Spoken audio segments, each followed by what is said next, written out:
কালিয়াগঞ্জ শহর তৃণমূল কংগ্রেসের নতুন করে পূর্ণাঙ্গ কমিটি গঠন হলো। বছর ঘুরলেই বিধানসভা নির্বাচন। সংগঠনকে শক্তিশালী করে তুলতে পুজোর আগে কালিয়াগঞ্জ শহর তৃণমূল সভাপতির পদ পরিবর্তন করেছিল রাজ্য তৃণমূল কংগ্রেস। সেখানে রাজীব সাহেকে সরিয়ে পুনরায় প্রাক্তন শহর তৃণমূল সভাপতি সুজিত সরকারের হাতে দায়িত্ব তুলে দেওয়া হয়। কারণ সুজিত সরকারের নেতৃত্বেই কালিয়াগঞ্জ পুরসভা দখল করেছিল তৃণমূল কংগ্রেস। গত লোকসভা নির্বাচনে কালিয়াগঞ্জের তৃণমূলের ফল খারাপ হয়েছিল। সামনেই বিধানসভা নির্বাচনকে পাখির চোখ করে সভাপতি পদ পরিবর্তন করা হয়। উৎসবের মরশুম থাকায় শহর তৃণমূল কংগ্রেসের নতুন পূর্ণাঙ্গ কমিটি গঠন হয়নি। বুধবার রাতে জেলা তৃণমূল সভাপতি কানাইলাল আগরওয়ালের উপস্থিতিতে 17টি ওয়ার্ডের জন্য 65 জনের পূর্ণাঙ্গ কমিটি গঠন করা হয়। কিছু নতুন মুখ উঠে এসেছে, আবার কোথাও পুরনোদের উপরে আস্থা রেখেছে দল। বিশেষ করে যেসব ওয়ার্ড তৃণমূলের ভোট ব্যাংক পিছিয়ে ও বেশি বুথ রয়েছে সেখানে 2 জন করে ওয়ার্ড সভাপতি করা হয়েছে। আগামী 5ই নভেম্বর জেলা সভাপতির উপস্থিতিতে নতুন কমিটির সাথে বৈঠক করার পরেই তারা ঝাঁপিয়ে পড়বে সংগঠনের কাজে বলে জানান জেলা তৃণমূল সভাপতি কানাইলাল আগরওয়াল। এদিন অন্যান্যদের মধ্যে উপস্থিত ছিলেন শহর তৃণমূল সভাপতি সুজিত সরকার, পুরসভার পুরপ্রধান রামনিবাস সাহা, উপপুরপ্রধান ঈশ্বর রজক সহ অন্যান্যরা।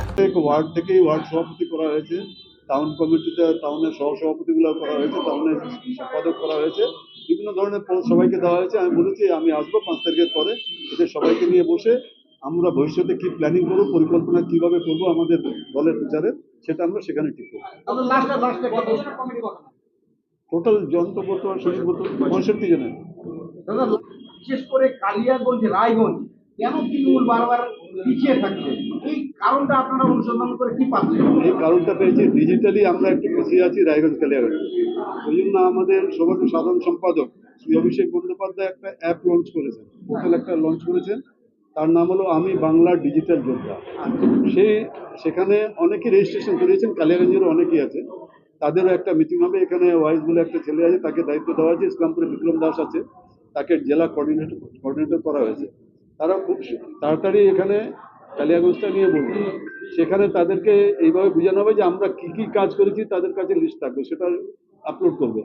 যে কালিয়াগঞ্জের জন্য মমতা বন্দ্যোপাধ্যায় 2011 ক্ষমতায় আসার পরে কি কি কাজ করেছে, এখনো মানুষ এই ব্যাপারে কিন্তু ওয়াকিবল না। আমরা বলছি এটা আমরা লক্ষ্মীর ভান্ডার দিচ্ছি, আমরা স্বাস্থ্যসাথী দিচ্ছি, রূপশ্রী দিচ্ছি, আমরা বলছি, কিন্তু একদম ডকুমেন্ট তথ্য দিয়ে ওনারা ওইভাবে ওনাদেরকে বলা হবে যে আপনারা বাড়ি বাড়ি গিয়ে এগুলো সব বুঝাবেন।